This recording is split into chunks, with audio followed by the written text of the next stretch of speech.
Any January 6ers were armed with a gun. With a gun. We're talking about, if it was an insurrection, we're talking about every protester there got at least a handgun and they're going into the White House, not the Capitol building, but the White House to take out the president and the leadership there.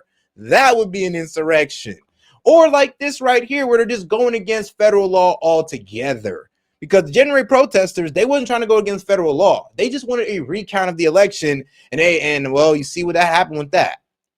But what you guys are doing basically is an insurrection by going against immigration law and policy and saying and telling the federal government, no, we won't uphold it. That's now entered its 9th day.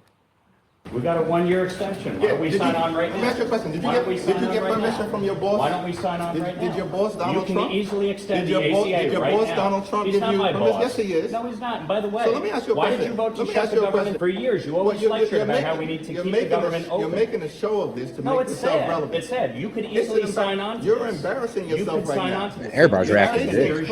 You're an embarrassment. You could sign on to the bill. Let me ask you a question. You have 4 Democrats on here. Let me ask you a question. Pointed out that 1.2 billion. Lincoln, not overturning the results of election. Like I said, you really don't know the January 6ers, like what they were like protesting for. The media fed you to believe that it was about overturning the election. No, they wanted the election investigated because they felt like it was taken.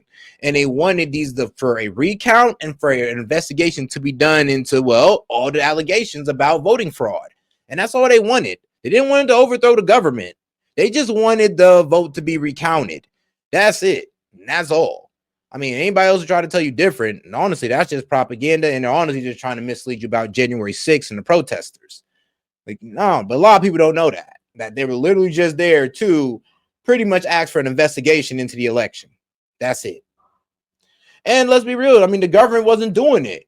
I mean, they were upset because what was it? Pence went ahead and signed it over, no investigation, even though his constituents said, like, hey, we think something shady went on. Do you think you can at least run an investigation? I mean, hey, if it's fair, all's good. I mean, let Biden run. But if not, then maybe we need to investigate this or we need to look into this. That was it. But they weren't even heard out and they were made to be villains. Dollars were wasted. Listen, you're not going to talk. You're not going to talk to me. You're not going to talk to me and talk over me because you don't want to hear what I have to say. Oh, I'm listening. So why don't you just keep your mouth shut? Oh. Hard to watch. And the messaging just keeps getting worse for the Democrats. Schumer is dropping F-bombs. Democrats have 3 words for this. No way. It's literally life or death. We will not let Republicans blow up our healthcare system. Oh, life or death. Schumer, Greg, y'all the ones blowing up the healthcare system with bloated spending. So, hey, if anybody's blowing it up, it's y'all with, I mean, a whole lot of tax dollars. This illustrate the disconnect between the Democrats and the American people, because he went on to say, every day gets better for us about this shutdown. When are they ever going to prioritize Americans and us instead of their reelection? Actually, they don't look. I will say this. I'm gonna say this right now, right? Let's say Donald Trump gave a blanket pardon to his son. All right, guys, a blanket pardon. Son didn't even get investigated or nothing, just gave a blanket pardon. You guys would be pretty suspicious of Donald Trump's son at that point. Me too, rightfully so. So I want you to apply that same logic, right? Let's be consistent to the January 6th committee that Biden gave a blanket pardon to. You would think that, you know, something pretty shady must have went on there if he's out here giving blanket pardons to these guys. I'm just saying, you know, something to think about.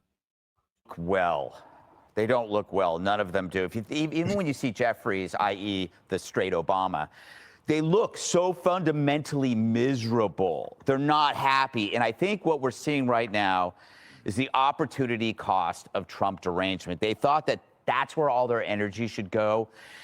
And it would cover for the areas that they neglected, like issues and policies and principles and personality and charisma.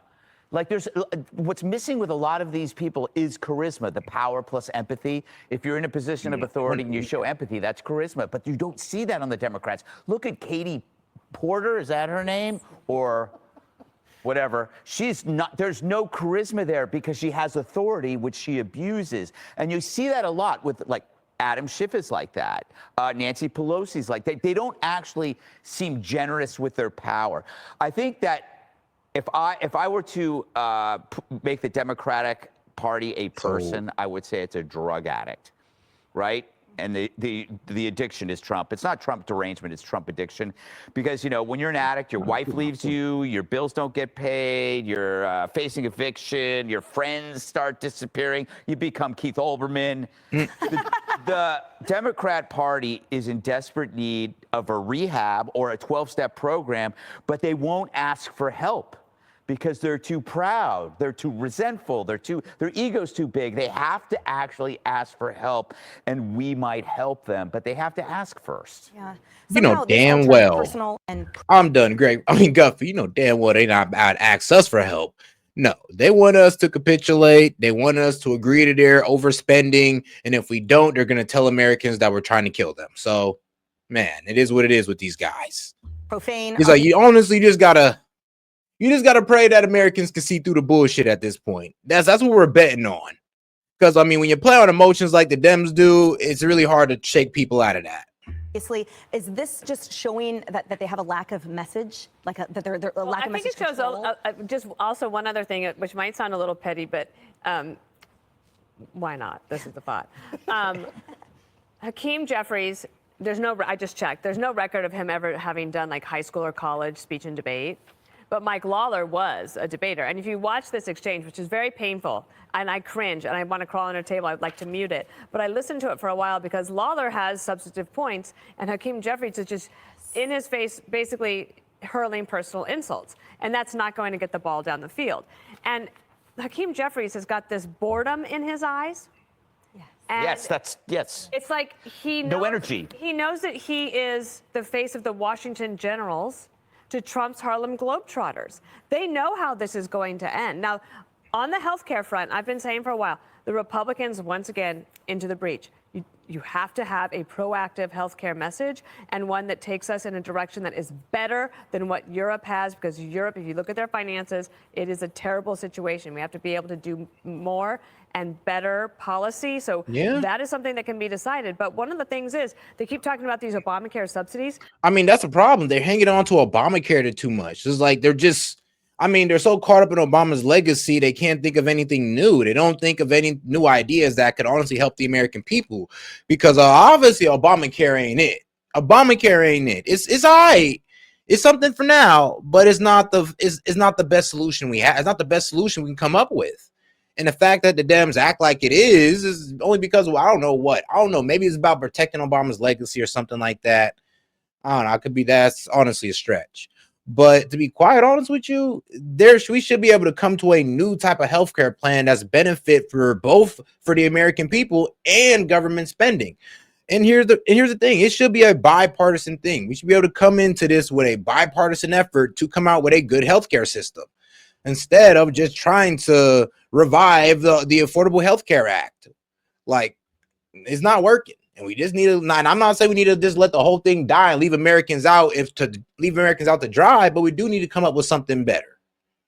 What isn't pointed out is that you can get an Obamacare subsidy for families making up to $600,000. Now, there are people who need more help and lower income people who need the help. But that conversation about families who are making that kind of money, do they need these subsidies that were supposed to be temporary during Biden's time?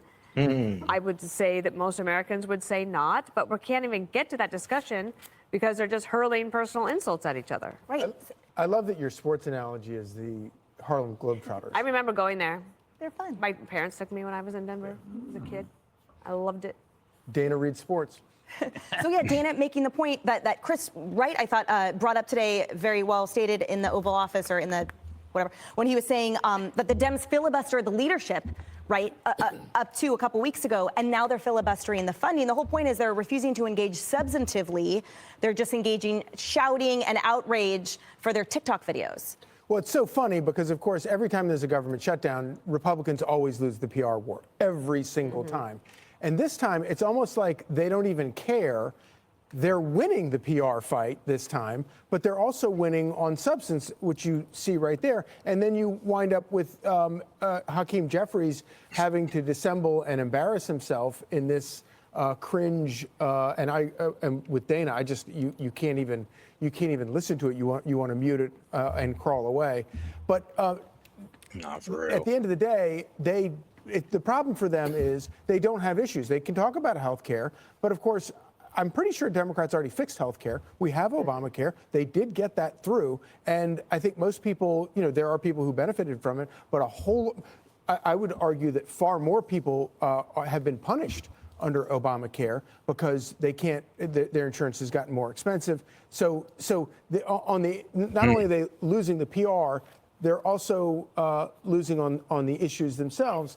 And I think a lot of it has to do with President Trump, his ability to manage to get Democrats to talk about the shiny objects all the time and then pivot and talk about issues that people actually care about. And that's why I think that Republicans are not only winning the arguments on the shutdown, but they're also winning the PR war. Yeah, and I think this is a lost opportunity, Harold, because it feels like Democrats are governing through outrage and defiance rather than actual leadership, which they could have stood up and gelled and really made a substantive stride. What say you? So you guys got a lot more out of that exchange than I did. I think that both of them sound. I mean, like, bro, literally they're acting like kids. It's like they're not getting their way, so they're ruining it for everybody. I mean, they can't win the game, so they flip the board. It's like that's how the Dems are playing right now. I mean, look at the way they're carrying. Look at the way they've been carrying on during this entire. I mean, during really 9 months of Trump. 9 months of Trump, and look how these guys are acting. They're literally having the tone of civil war because why? They couldn't win, so they want to flip the whole board. They couldn't win the country, so they rather throw it into the gutter. That's the way these Dems are acting right now. Fifth graders. Both of them carried on in ways that I think really expels out why many in the country, independents mainly, have lost real confidence in our system. Now, the truth is, both of them have substantive positions, legitimate positions, and they have a legitimate difference. Mr. Jeffries believes that we should figure out a way to extend the health care subsidies guaranteed under the Affordable Care Act that were expanded during COVID, as Dana rightly pointed out. And Mr. Lawler, interestingly, hold on, not just expanded, but enhanced. They were expanded and enhanced during COVID, so we put more money into it. This I listened to. He actually has a bill that actually comports with what Democrats want to do on this issue. And what he was asking, I believe, Mr. Jeffries, is why don't you sign onto the bill? Now, I would have thought that at that point, Mr. Jeffries would have said, I'll sign it.